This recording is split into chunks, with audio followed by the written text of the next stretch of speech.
products don't reject you, people do, right? So this is why we have to understand psychology, because psychology is all about people and human behavior and the laws of human nature.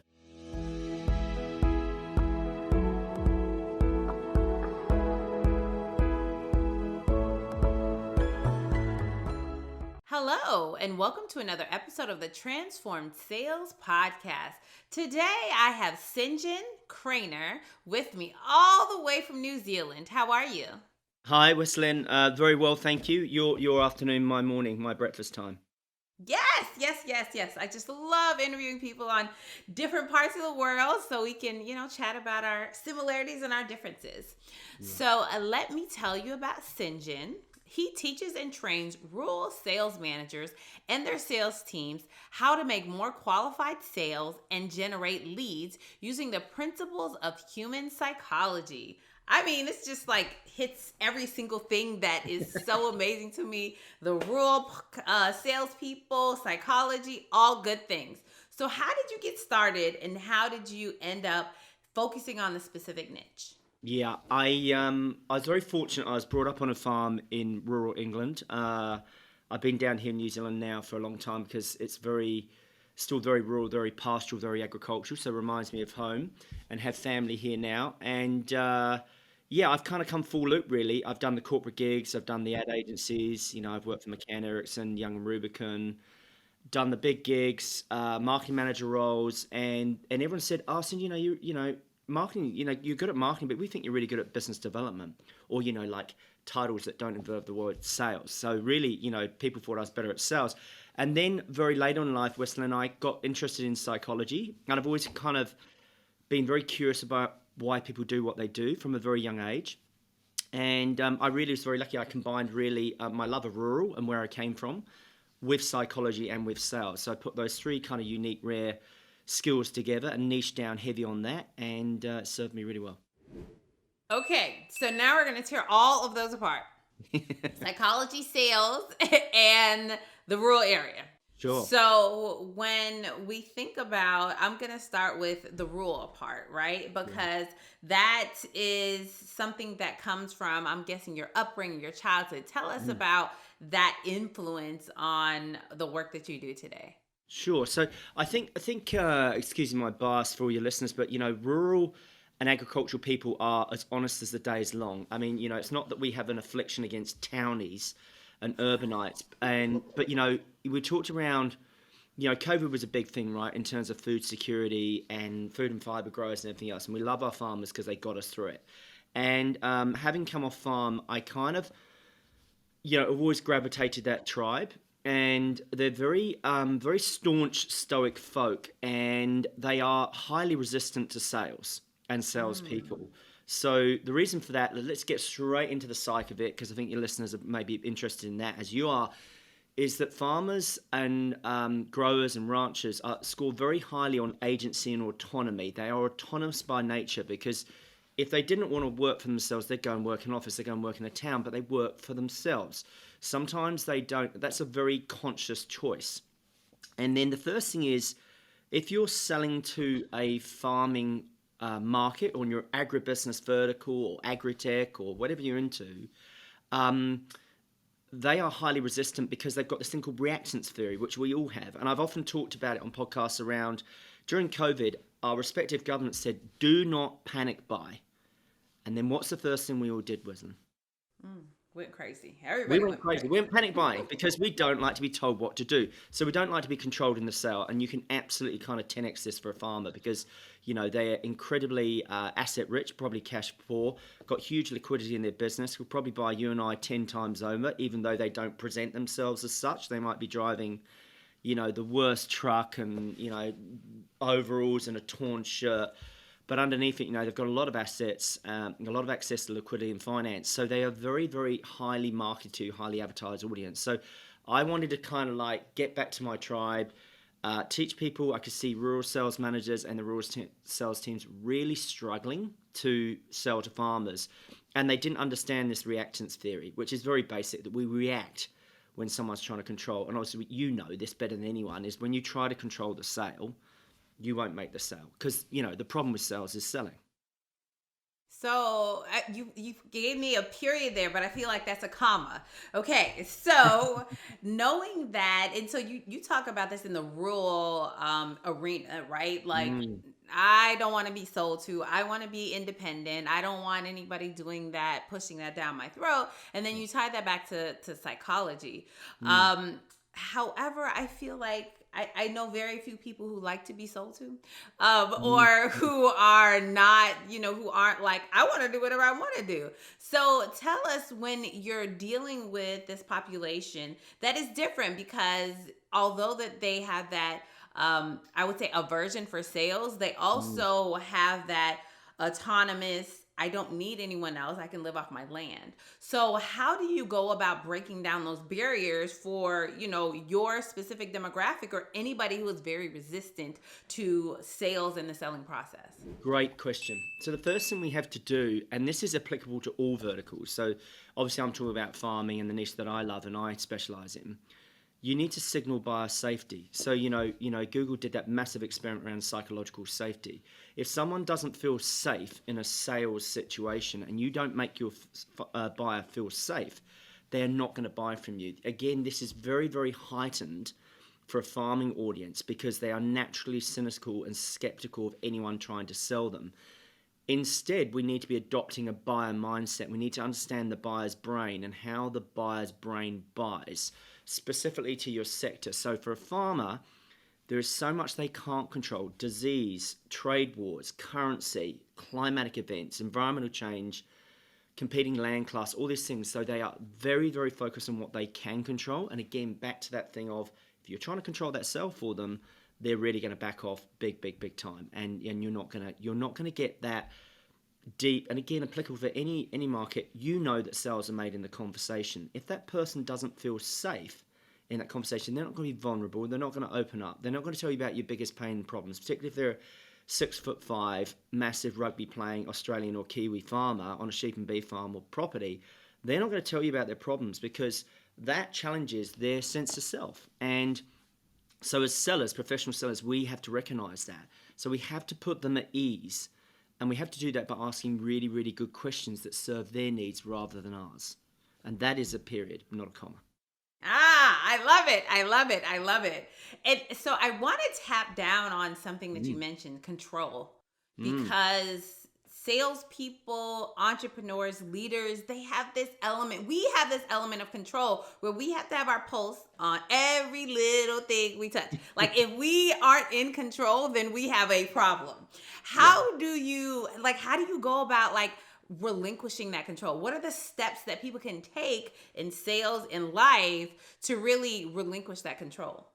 Is that in a sales management domain or a sort of sales rep domain? Which one is it? Which one are we Let's talking let's go in both. Let's talk about Okay, both. good. Let's jam on both. Okay, so instead of control, I think you know this as well, and I'll singing the tune that you'll love as well, is we want to be coaching. We don't want to be controlling. So sometimes we don't have the answer, but we need to facilitate, because sometimes the question is the answer. So we've got to be very curious rather than this command control center. And we need to be vulnerable and we need to be open, because you don't need to be Marshall Goldsmith to work out what got you here doesn't get you there. So Mhm. often we promote people, as you know, because I've listened to some of your wonderful podcasts with Andy and others, where you're talking about where people are promoted out of something that they're really, really good at. And then they're suddenly in this like sales management role and they go, oh yeah, I just got to use all the same skills that I was when I was a frontline top performer. And they fail. They epically fail because they don't have those new skill sets. They haven't been able to articulate or record in a tangible way the process that they use to pump the pipeline. So, yeah, I wouldn't talk around control as such, because every human being has an aversion to being controlled. I certainly know I do. I certainly know my children do as well. And, trying to get them to clean their rooms bad enough. So when you're managing a sales team, that responsibility, that privilege, you can't control them.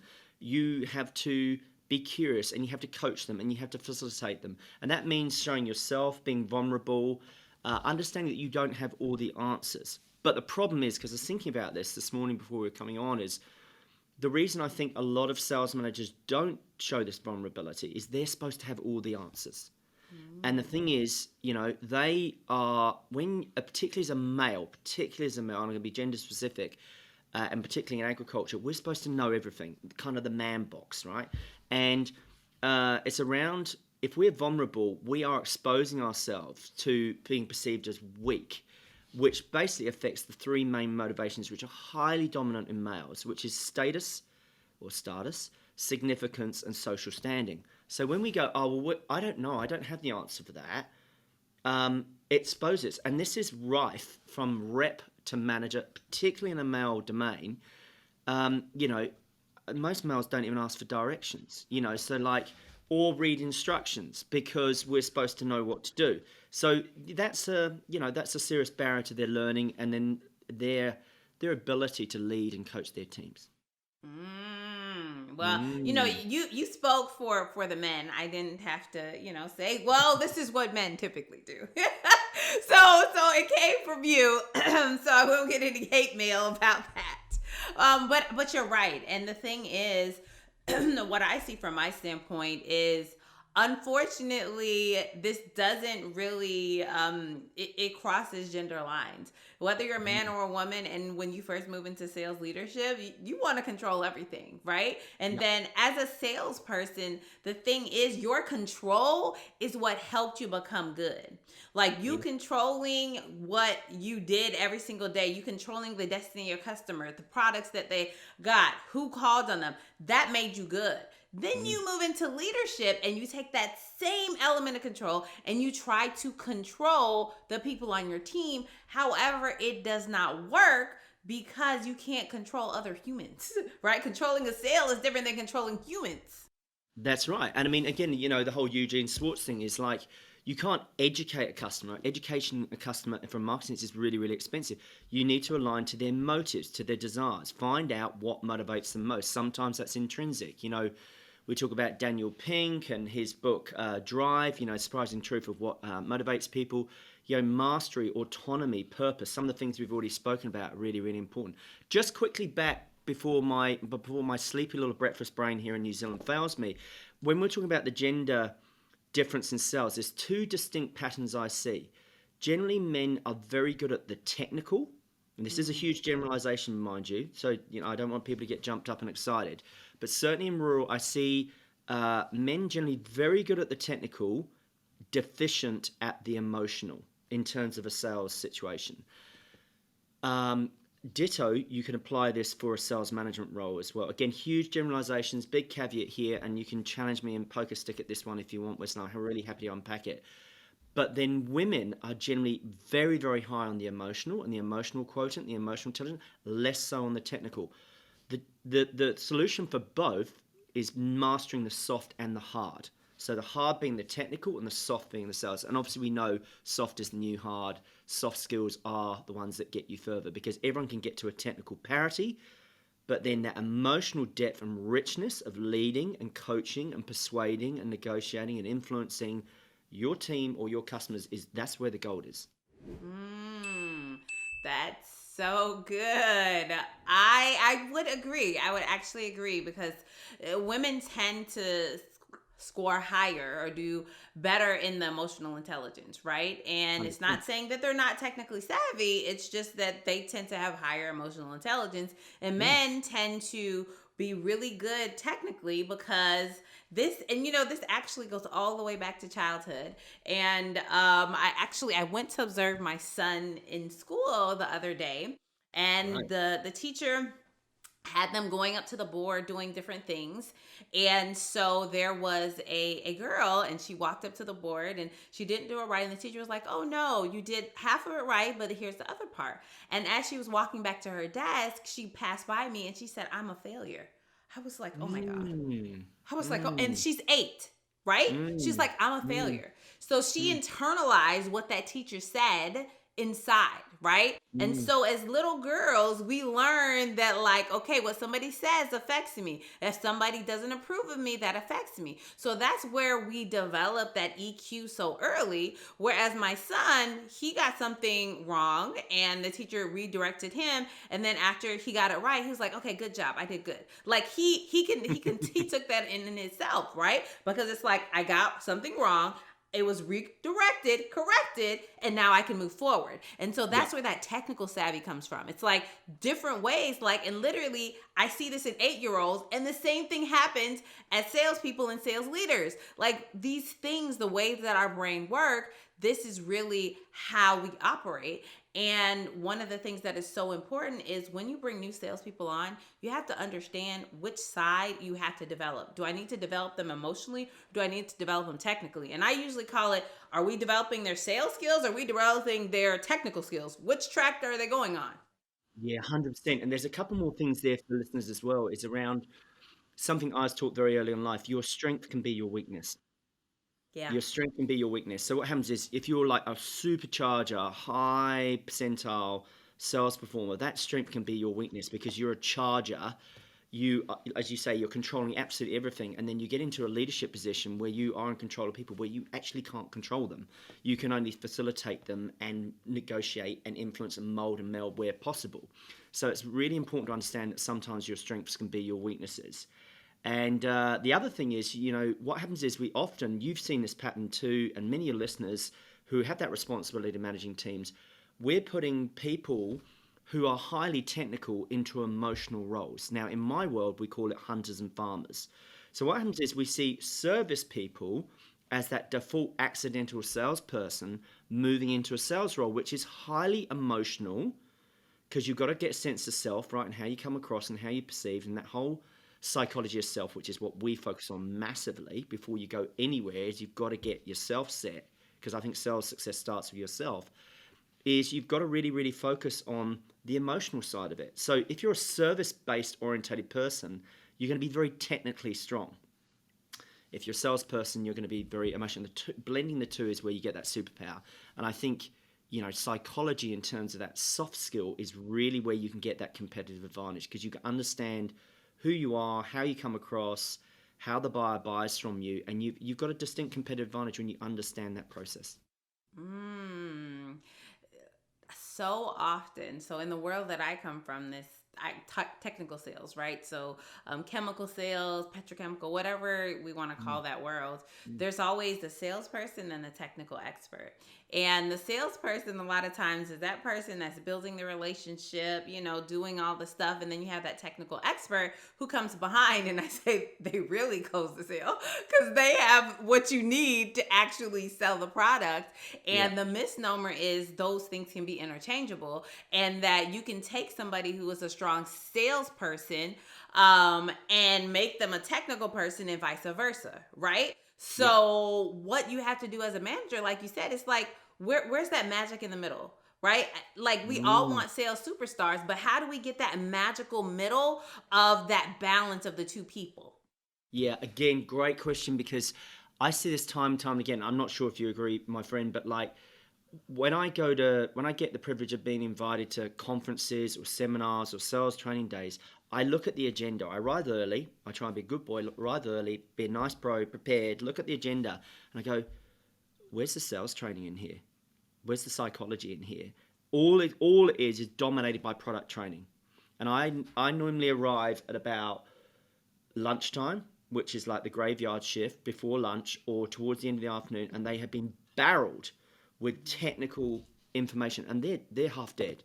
And then we have to talk to them around psychology and light them up again and get them energized again and get them fascinated and curious about the human brain and how it buys and the process it goes through, and loss aversion and Socratic selling and cognitive dissonance, all these kind of basic psychological principles. But what it is, we don't spend enough time on the soft stuff. We dominate on the hard stuff. And you're absolutely right. You've got to blend the two to get that superpower. So the soft is the hard and the hard is the soft. And that ability to read the room and the buyer committee and the choreography and the cartography of what's going on with the conversation. Reading a room, a technical person generally, their strength is their weakness. They do not read a room. They cannot pick up on the vibe, the what's unsaid, the body language, the micro expressions, all those things. This is where you miss out. And we know sales is one at the margin. It is. Whenever I'm invited to those, oh, we're having a whole week event, and we're gonna do all this product training, and we want you to come in and do this sales training. I'm like, I will do my training before you do yours. Because your training is a bunch of product knowledge, and they're going to be dead, and they're Yeah. not going to absorb No, anything. And no. actually, let's give them these soft skills. Let's teach them how to sell and talk to people. So when you're teaching them the new products, they can apply it. And when people, they're like, oh, that makes so much sense. But literally, they want to squeeze you in at the end of the last day after they've done all Oh, the, I'm like, you're wasting your money. Like, do you want 100%. to see a return on your investment? 100%. A bit like, and I'm sure the same because I know you're very, very good at what you do. And you come along and they go, oh, you've got 45 minutes. And you go, dude, this ain't going to work. Minimum we're doing half day. Because what's happening is we're creating short-term memory structure, a one and done McDonald's drive-through of sales training, which absolutely fails everyone, right? So we want to see our sales team succeed. Anyone we're working with, right, Whistling, we want them to succeed. So you have to take the time and you have to carve the time. You have to make a priority in sales and get that ratio right. And I feel that, we do sales a real disservice because I think we've got this natural allergy and cynicism and skepticism to say, we can't talk about sales. We'll talk about product because the thing is, products don't reject you, people do, right? Ooh. So this is why we have to understand psychology, because psychology is all about people and human behavior and the laws of human nature. So if we spent more time doing that and kind of, got things balanced out a bit more, I think we'd all benefit greatly. We would. And I say I go deep, I don't go wide. Like if Perfect. you want 100%. 45 minutes, you want an hour, let's take one topic and go really, really deep, because it's Yeah. more important for your salespeople to understand this one thing very well and to be able to implement this one thing than to give them an overview of everything, and in Yeah. 3 weeks they've forgotten your Yeah. whole investment, that everything that you've That's invested such good in them. advice. That's such good advice. And the metaphor I use is it's like a tennis ball machine, right? I'm sitting at the court, and Wesley and I've got the privilege of you training me, and you fire 8 tennis balls at me. I can only grab one. I can only hit one. So you're absolutely right. It's a sniper versus shotgun approach, right? So for me, yeah, absolutely. We've got to be more effective. And I picked this up on your podcast, and I think it's a very important point that maybe I was reminded of, is that, it's very important that we are using recall and retrieval and the whole Ebbinghaus curve, the forgetting curve, and that degradation and decay of learning. Is we've got to be really good at building effective, sustainable, long-term memory structure. And you can only do that with recall and retrieval, and you can only do that when your sales manager and your sales coaches are aligned to that program. Yes. I talk about my kids a lot because they teach me a lot. They've taught me a lot.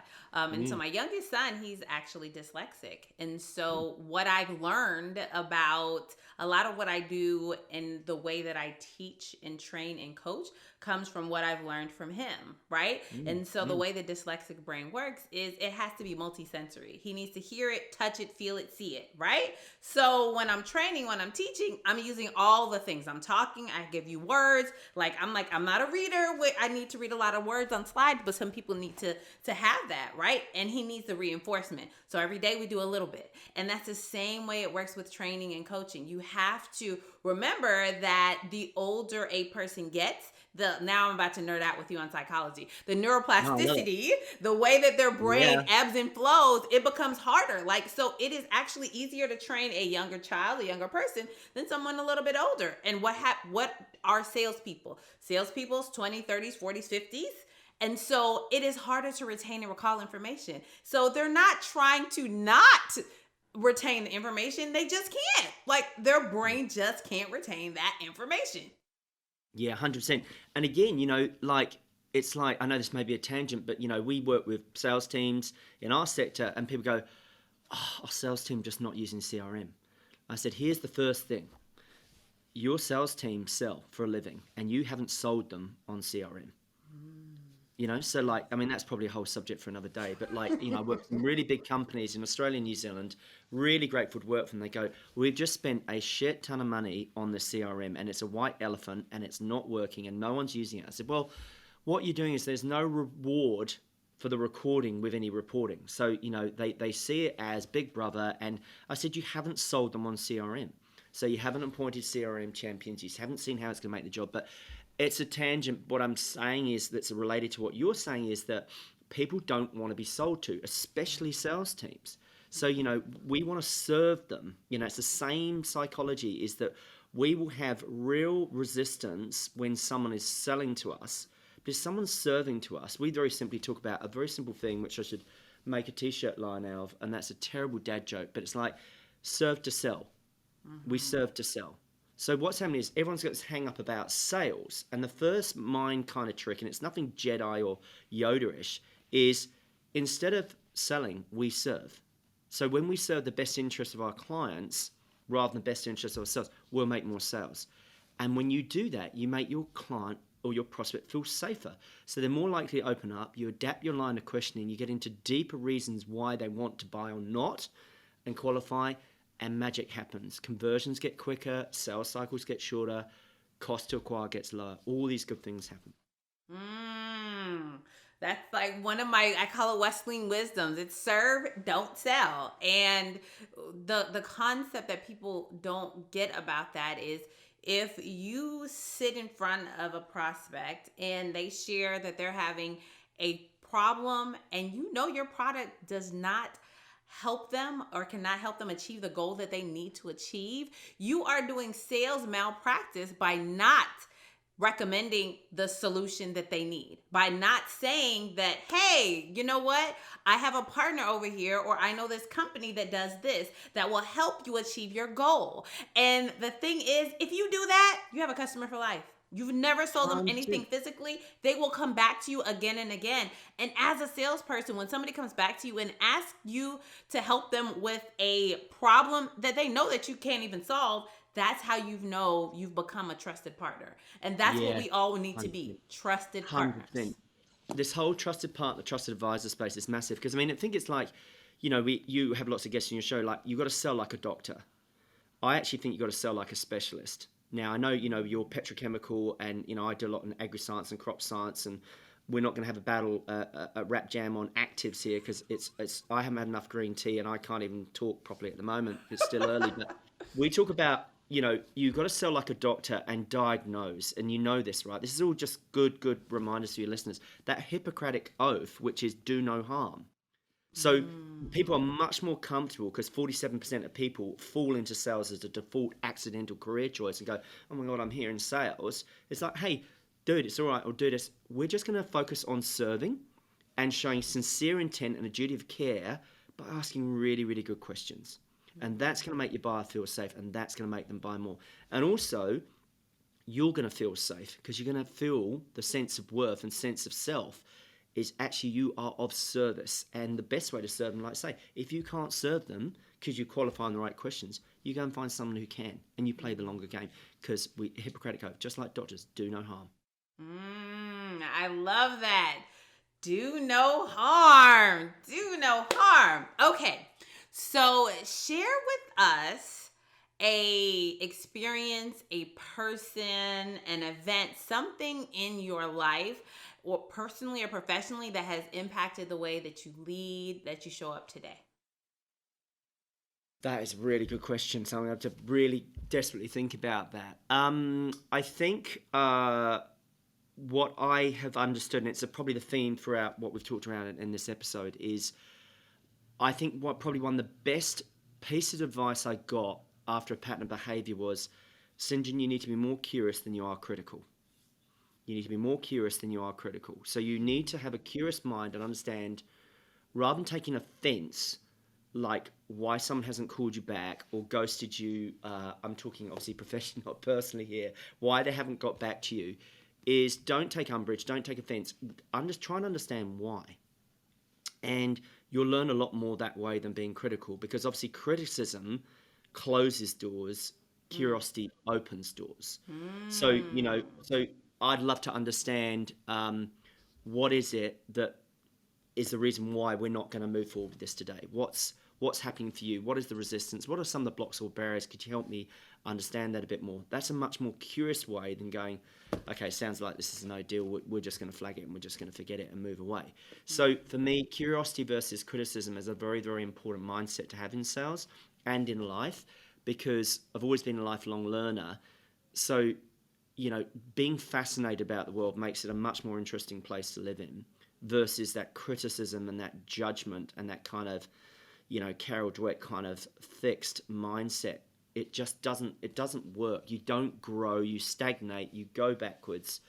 But instead, if you're continue learning, you're naturally curious about the world with your eyes wide open, because you're asking really good questions. Like, curious people ask really good questions, right? You're asking really good questions. This question alone is a really, really good, deep, curious question, and it's got me thinking. And I've tried to give you the best answer I can.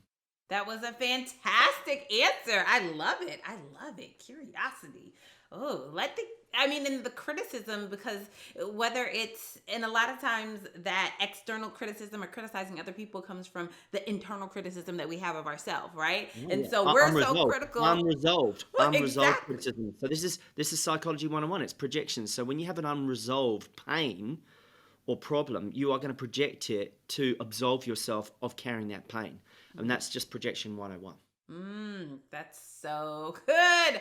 Oh my gosh, St. John, this has been a fantastic time. I know you have a few goodies that you want to share with the audience. What do you have? Sure. No, would love to help. And thank you so much for having me on the show. Loved our chat. Obviously, I only deal in rural and agribusiness. That's my specialism. However, I've written a book on how to master sales psychology and the secrets of psychology every rural rep needs to know. So I've got an ebook for you. The URL, Weston and a team, I'm sure will put it in the show notes. It's ruralsalessuccess.com. And in there's goodies. You can download the book for free. It's about $20 on Amazon, but you download the ebook for free for your listeners. You can connect with me on LinkedIn, which you'll put in the show notes if you want to find out more. I write articles, I've got emails, podcasts, all the rest of it. We're begging to get very busy, Westland, on our show here in New Zealand. I'm looking forward to having a chat with you. So yeah, the ebook's there. It's packed with, like, if you're interested in psychology as a superpower, as a sales superpower, there's a ton of principles in there. I've made it super practical. It's like a little manual. It's about 90 pages. And I think anyone, regardless whether you're selling in FMCG, bio, medicine, pharma, or rural, they're still very much applicable. I love it. And I love to read. I am a lifelong learner, and I love this different angle that you're coming from, because a lot of people are so surface level, like, oh, this is how you make phone calls, this is how you write an email. But we have to peel back the layer and think about the psychology, right? The psychology of sales and the psychology of human behavior to make ourselves better, to understand our customers. And in turn, what does that do? It helps us make more money, and it helps us become better salespeople and sales leaders. 100%. And I was just going to say, the last thing around that is so important that we become more human in the way that we sell. So this is why I'm saying psychology is a sales superpower, because if you don't understand, particularly in rural, they buy from people. This is a strength and weakness of the business, because you have a risk of the rep holding that business to ransom because they buy into that salesperson so much. So relationships are everything. So if you want that advantage, like your listeners want, and listen to really good podcasts like this and the great content that you put out, Westlin, is, get really curious about human behavior and the laws of human nature, and understand and study basic psychology if you want that competitive advantage. Because here's the thing, as they get worse, that's the majority of salespeople, we have to become better. That's good. As they get worse, we have to become better. And I think that is a great final word for this fantastic episode. This has been amazing, St. John.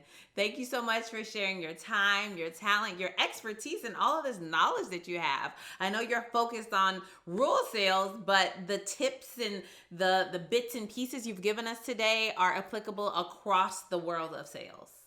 Yeah, 100%. And I've loved it. I love your podcast, love your infectious energy, Westlin, and what you're doing for your team and your listeners. So it's a joy to talk to you.